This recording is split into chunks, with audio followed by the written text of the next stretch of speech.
sa tanan, sa akong pinalangga ng mga kapitan, sa akong mga kauban ng board members. To my fellow Negrosanos, ako mga pinalangga ng taga Malubugas o Bayawan City, labi sa tanan, sa akong pamilya nga gabalangga gid nako. Mangayo gid ko ninyo og dispensa sa nahitabo na insidente. What happened is already done.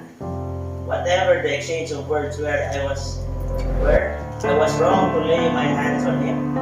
Bisan sa pang rason, dili ang taangay mo pod sa pagdapatanan. For that, I offer my sincerest apologies.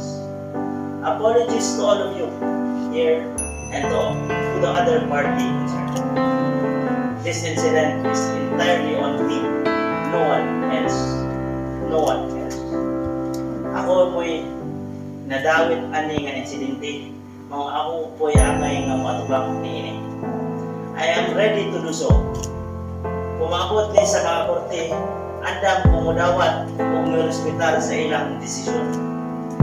Having said that, I must respectfully resign from my office as a public official while I face this problem and give time to reflect on my own person as well. To my family, friends, allies, and supporters, I ask for your understanding. As a public official, I will try to do my best. I will strive harder and come back a better person and a better leader. Daghang salamat, mga kapatid.